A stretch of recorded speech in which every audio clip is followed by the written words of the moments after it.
please explain how agenda setting works in CBT? The agenda for today will be that we will talk about your homework. Okay, so we'll see your homework. Then we will see how was your week last week.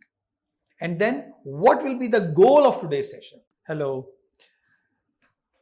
This session today is specially designed for depression. This session is useful if you are a student of psychology, if you are a beginner and a practitioner psychologist. This session is also useful if you are a researcher whose background is not pure psychology and they want to learn more about depression. If you are a person who himself or herself or any of your family member has been suffering with depression, even then this session is going to be quite useful. Feel free to comment on this session, please. Today, to make it more realistic and useful, we have a practitioner psychologist, Ms. Aksa, with us. She has some questions which are coming directly from her clinical practice and experience. And based on her work in the clinic, she has those questions designed for the betterment and utilization of everyone. So let's start. Hello, Aksa. How are you doing? Alhamdulillah. Thank you so much, sir, for giving me this opportunity. You're I welcome. would like to ask about depression. Would you please comment on what is depression and what are the misconceptions about depression? Because it's more highly prevalent disorder right now in country, worldwide it is. So would you please share your concerns about this? Okay. So depression is something that has its own statistical presence in our country. As you said, it's also prevalent globally with a very large percentage.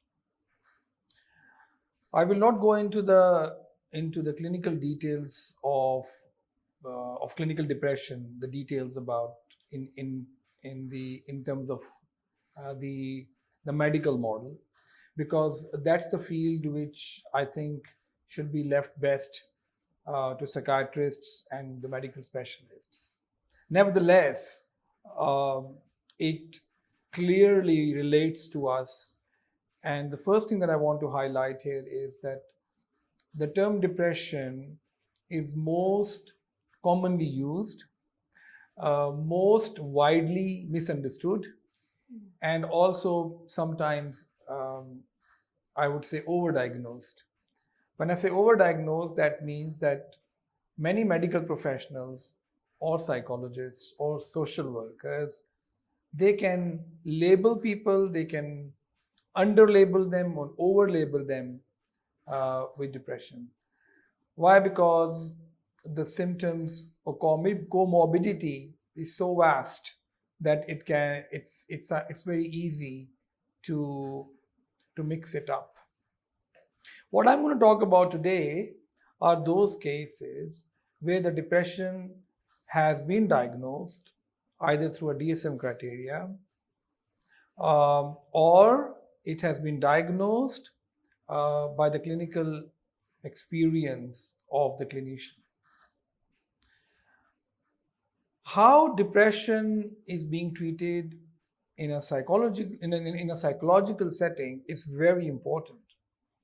First of all, I would like to say that the requirement of depression treatment to be done through a pharmacological medical model or through a counseling or psychotherapy model is something that has to be decided through a very collaborative effort. It is very important that the diagnostic process should be done ethically and professionally in a very correct way. Assuming that it has been done, a person has been diagnosed with mild depression, let me also add that if there is severity of depression is very high, where it is associated with suicidal ideations or thoughts or attempts, then it has a different protocol. And this video is not the right platform for that kind of a treatment. So we will be talking more about the mild or moderate depression. So assuming that it has come to a place where psychotherapy has been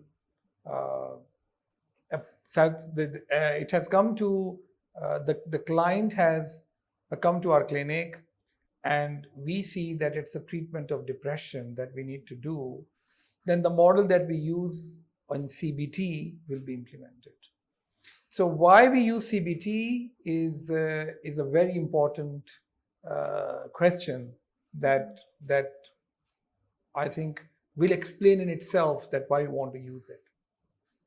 Before we do that, I will also like to add that the patient who comes with depression needs, in our part of the world where we are right now, and I'm sure in many other parts of the world, that there is a lot of misconception that needs to be clarified to the client about depression. There is so much sense of helplessness, or as if it is something which is making a person dysfunctional, probably permanently in their opinion, and that needs to be reviewed with the client as well. So we normally use CBT for the treatment of depression. Yeah. Okay. I have another question, just like you mentioned about CBT. Mm-hmm. Would you please explain why CBT is being used as a treatment for depression? Okay. Cognitive behavior therapy, when we talk about cognitive behavior therapy, we have to know that there is a major chunk of this which is behavior therapy. This is how when I explain the treatment of depression through CBT, then in that I would say that the B part in this CBT model is very big. Why? One of the reasons that people suffer from depression, or you can say the chemical reason of that in a layman's term, is that we have some deficiencies of neurotransmitters and hormones. For example, when doctors, they treat depression, they give the SSRIs. The SSRIs are what? They are the medicines which try to maintain the serotonin level in a person's body. So SSRI means the selective serotonin reuptake inhibitor. So when we say reuptake inhibitor, it means that the reuptake has been inhibited so that the level of serotonin is not allowed to deplete. Why? Because for some reason that serotonin is not being made. Now, what function the SSRIs will do? Antidepressant, that means SSRIs are antidepressants in the nutshell. What they do is something that we would like to achieve through therapy. Not that a replacement of medicine, not at all. But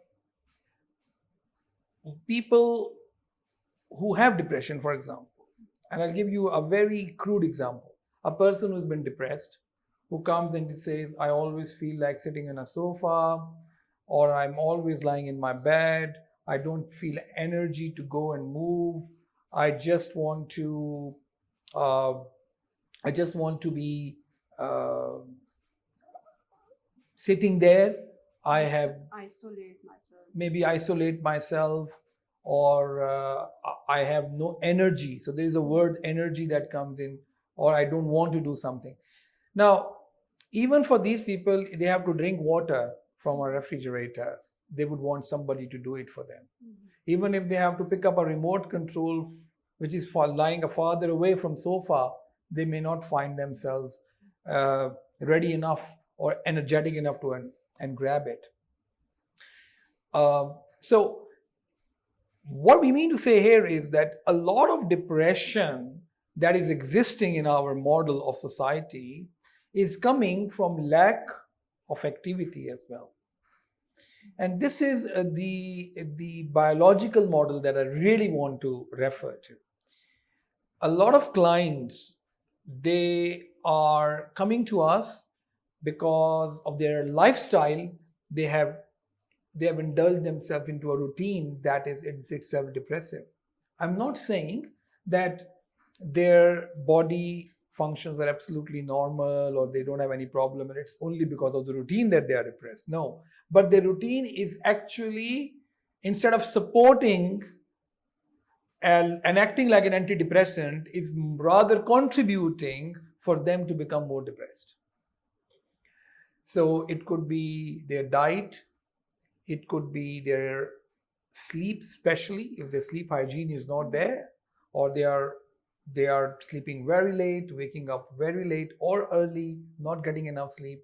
Water intake is very less. So this is super important that as a clinician, once you have a person who comes with depression, you need to understand that what kind of physical activity level they have. A very big question comes in that is it because of the physical activity that they are depressed, or it is because they are depressed and that's why they don't have a physical activity, which is an absolutely correct argument, and we don't deny that.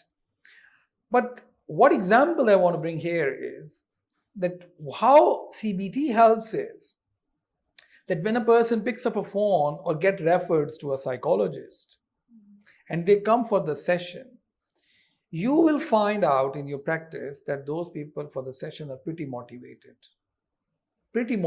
to come, most of them. We don't have much referrals here. We come from GPs or doctors. Therefore, more of the clients are coming with their own volunteer. They volunteer to come. When they come, CBT, coming back to your question, why it is helpful? Because CBT is a collaborative approach. In CBT, you set an agenda for the session. You create a framework of the session. There is a time, 45, 50 minutes or 1 hour maximum. And in that time frame, you have to do as per your agenda. The agenda could be, if it is your second or third session, the homework checking of the last session, which is filling up some thought sheets, thought records, It is then at setting the goals for today's session. That's the second part of the CBT session. And once you set the goals and you have done the homework part, then you go through the process, maybe through motivational interviewing or through other Socratic questioning or how the week went on. So that's different type of counseling or therapeutic technique that we use within the CBT model, that how we communicate. We will have a different video for that how will we actually communicate to the client. Will we be talking? Will we be listening? How much will be listening? How much will be talking? And even if we are listening, what is reflective listening? What is active listening? So definitely that makes CBT very powerful and wholesome. However, coming back to this, that while the CBT is collaborative, you make your client do some work, it within itself is a therapeutic experience. Like they know we went to the session, now we have been told to do a certain amount of homework every day. And the homework is not very analytical and complex. No, you just have to write down how you feel that very day in blocks of 2 hours or 1 hour or 3 hours. What is really important in CBT, as you asked that why, because the depression is a triage caused by a triage of thoughts, feelings, and emotions. So you have a certain thought that translates into a certain feeling, and that feeling translates into an emotion. Now that emotion is then loops back to the thought, and that it maintains your depression or anxiety or whatever you experience. That's the triage that we follow in a normal way. What CBT does is that we allow the client to tell us their thoughts. Then we ask them that this thought creates what type of feelings. And then these feelings create what type of behavior based on the emotions that you feel. So, give you an example. A person is sitting in a cafe, in their office, or in their university, and one of a good, very, very good friend, they pass by, or he or she passes by, and apparently they have looked at this person, but even didn't wave or say hello, and they pass by. So an event has happened. This event would trigger a thought in the person sitting in that chair, that why this person has not said hi to me, has not greeted me, why there was no warmth, why there was no contact. And now, based on various factors, some types of feelings will come out. Is there something wrong? No. Is that I'm not good enough? Is that he or she thinks something about themselves? What? So it could be anything. And then that thought will trigger emotions. When I say emotions, it means the trigger of hormones and neurotransmitters. They secrete. They are secreted. When they are secreted, they now create a loop of thoughts again and maintain them. So we have a complete loop of dysfunctional thought patterns which follow our life sometimes. What psychotherapy allows you is that once you talk to a therapist and you say, all right, I found somebody, they did this to me. So then you say, that must be very disturbing. In your opinion, what could be the reasons that they did not say hello to you? And then they can review or have a moment to reflect. So not that they will actually believe in what they are saying, but you give them an option to review that in your opinion, what all could be conditions where a person may not say hello to another person. So they may say, maybe they are rude, maybe they are this, maybe they are that, maybe I'm not good enough, maybe da. And then maybe they come up with this, that, maybe they were in their own thoughts. Maybe they even didn't see us. So then you ask them, all right, that means that there is a possibility that something is not what we are thinking. Something is there which could be different. What I mean to say is that as a psychotherapist in CBT, when we ask people to record their thoughts or their feelings, we want them to validate them. So when they go back, for example, a person is depressed, so you ask them, you have to write down 2 hours, 10 to 12, what did you do? How was your mood? 4 to 6, so every 2 hours. What is really interesting is that human brain is designed in such a way that it generally remembers more the negativity, the sadness part, the bad part. Maybe it's part of our evolution. That the happiness part, even if it is long enough, we think it is not long enough. The bad part, even if it is short enough, we remember it for the rest of our life. Because probably we want to avoid it. That's our system, how it makes. Now, what thought sheet does is that a person is feeling depressed. He or she is thinking, that my mother-in-law has done this, my husband has done this, my son has done that, and they are maintaining those thoughts. and the emotions keep fueling the thoughts, the emotions, the heartbeat, the lack of energy, whatever. So they tend to believe that they are super depressed. If you ask them in your first day that on a scale of 1 to 10, how much depressed you feel, they may say 5 or 4. But once you ask them a thought sheet, divided into blocks, 2 hours, 2 hours, 2 hours, 2 hours, you will be surprised as a clinician, and they themselves will be, that actually in the whole day, they might not be as depressed as they are thinking about it. They say, okay, I woke up, I had my breakfast, I saw the news channel, mood is 8 out of 10. Okay. Next, I got a call from a friend, we had a chat, she talked about something very, very painful, 4 out of 10. After I dropped the call, I was not feeling well. I just talked to my mom. One of my cousins lives abroad. I talked to them, and mood 7 out of 10. When you take out the whole average, you will find it that the actual whole of that is not equal to what they actually feel. This in itself is very reassuring for a depressed person that, no, I need to review how I feel. Mm-hmm.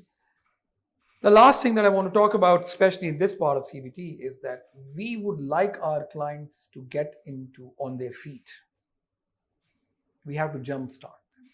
And psychotherapy, whether it's online, whether it's in the clinic, is an opportunity for them to give them homework, either to go for a walk or to get into some physical activity.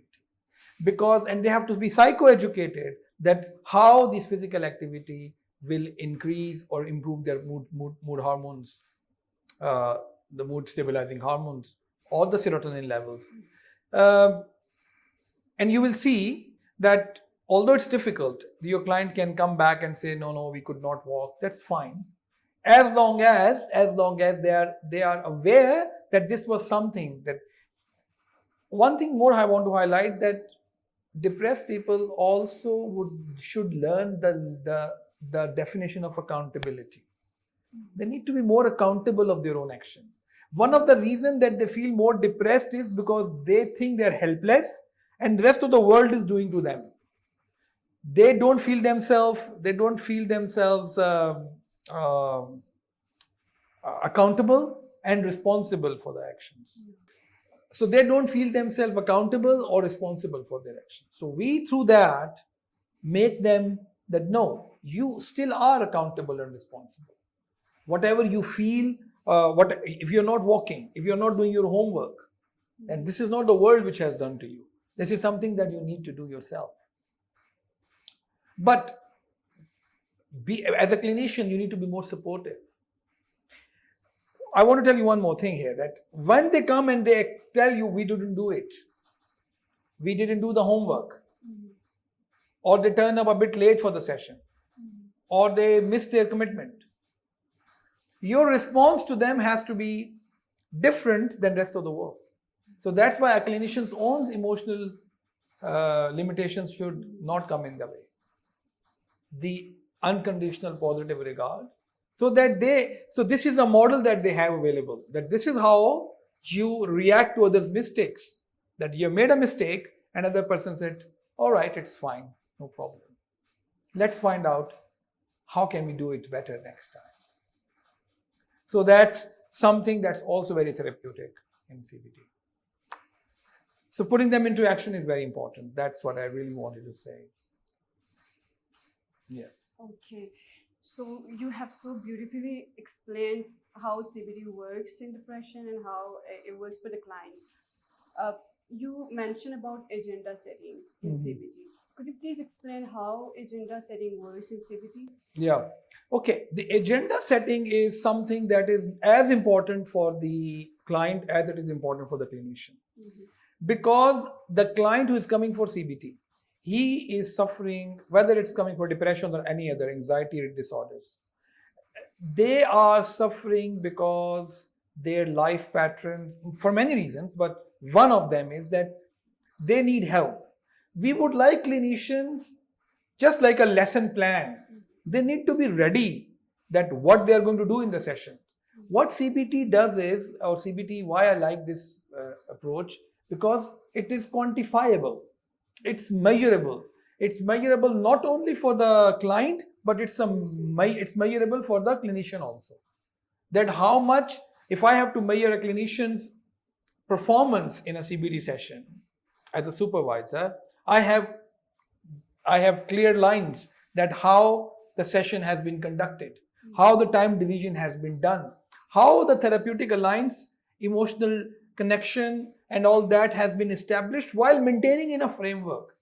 Because if you don't have a framework, then people can come, talk, laugh, or cry, feel good about it, and will not learn anything as patients. A CBT practitioner has a complete agenda. So what is the basic thing of agenda? When we say agenda setting, we use this word. Okay, the agenda for today will be that we will talk about your homework. Okay, so we'll see your homework. Then we will see how was your week last week. And then what will be the goal of today's session? Remember, when a client comes, well, first time they have a strategic goal. A person can come with a goal of that I feel depressed and I want to be more energetic. That's a strategic goal. Strategic means it's a goal that they want to have in overall 5-6 sessions of therapy. But once there is a session coming in, a session has a short-term or a tactical goal also. A tactical goal is basically a step towards your strategic goal. But it is based on how the homework went, how the last week went, how their behavior or whatever in the last session they discussed, how will their communication strategy will change, how their behaviors, how their thoughts, whatever was happening between the clinician and them, it has been applied and how it has created a result. So that all discussion will now come in the goals of today's session. That based on our last session, what are the goals? So the goal could be, okay, the goal is that let's suppose a client has come who has been feeling depressed because of a relationship with their husband or wife. And they say that today my goal will be that how can I handle the sudden mood tantrums or aggressive pattern of my spouse, which he or she reflects on children. Okay, for example, that's one of the goal, because that could be contributing to the whole spectrum. So the goal has to be there. You need to ask, because what clinician, the mistake they make, they have case notes. In the last session, something big happened in the client's life, and the client had gone. The clinician opens the notes and they say, last time she had an accident on the road, something happened, or she had this and that. Let's see. You should talk about it in case that comes up, or at least you ask. But don't assume that the client is still stuck over there. No, the client might have had a totally different set of problems today in the session. And trust me, they will not talk about it. They will just come and they expect that you drive the session. And that's one of the biggest mistakes by clinicians, that they start to drive the session based on the case notes, based on the strategic goal. So how was your week? Okay, this and that. No, you need to ask, what will be your goal of session today? Trigger a thought. All right, I'm giving a chance to talk about what I'm here for. If you don't ask, maybe that will never come. That moment, because one trap here is that when people sometimes ask before the homework, you've not checked the homework, you say, okay, let's talk about your last week. How was it? The moment they will start to talk about it, you may find that you get so much distracted by that discussion that the whole session may finish, the homework is gone, the complete agenda is gone, nothing happened. You didn't achieve anything. Maybe a bit, but not in a framework. So the clinician will not be able to deliver what they need to deliver to the client, because we want to deliver. We want to have quantifiable parameters of performance or improvement that the client faces. So that's why agenda, homework, last week, goals of session. So these are the three things. And in the end, then you can sometimes ask for a feedback, that how was the session? Did you feel that you were able to answer questions? Okay, reassurance, and that's how we conclude. There's a complete different video that we will take, how exactly a CBT session will take place, but this is more or less similar that we do it in depression. So that's how the agenda setting is so important. Okay. I have a last question, that why do we assign home tasks like homework to our clients? Okay. Homework, as I mentioned earlier, is very important because we would like to have a tool available where we would see that how compliant the client is. It gives them an opportunity to do something. For some client, it's motivating. They take something from, okay, I have a homework, because for a client, the clinician is a very powerful relationship, so that's why it's super important that homework is given. That one, it's an activity. The activity itself is therapeutic. It will produce serotonin. It will produce those hormones. Then as I mentioned, it will create a more realistic measure of their moods. Okay. It will also make them more disciplined in a way, because many clients who are suffering with depression otherwise might have a lack of discipline in their life, which could be okay. It's their own choice of life, but if it is contributing towards their disease, then it needs to be corrected in some way. Then for clinician, the homework is that once you get the homework, you check it, and then you ask about it, that how did you feel about this homework? What do you feel different about it? Then that's another discussion that we can do. But a clinician is also now involved with the client, that how the week was. So homework has a very powerful implication in CBT. We would like but make sure that behavior activation. Yes, the behavior activation is same, that once they do something, their behavior is activated. It creates that the hormonal changes in them, and also motivates them. They also find a result. They have something to look forward to. Thank you so much, sir. Thank you very much. So just to conclude now, we have talked about in this session that what could be the misconceptions about depression. I'm aware that this is a non-exhaustive list of things, that depression is such a vast topic. But we were talking about those aspects of depression where in a CBT setting or in a psychotherapy session, how can we handle this problem with our clients? How in this particular setting depression can be treated for our clients?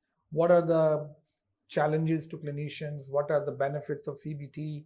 How CBT can help, and how the structure of CBT why the structure of CBT is so important in treatment of depression, and what's the importance of homework and activity and physical. My last few cents are that although physical activity is something which is I'm aware that many clients resist, but the therapeutic alliance between psychologist and client must be used to jumpstart them into action, at least in the normal activity of going out for a walk, or at least moving on their feet, because that's something that can at least help many people in reducing their level of depression. Thank you very much.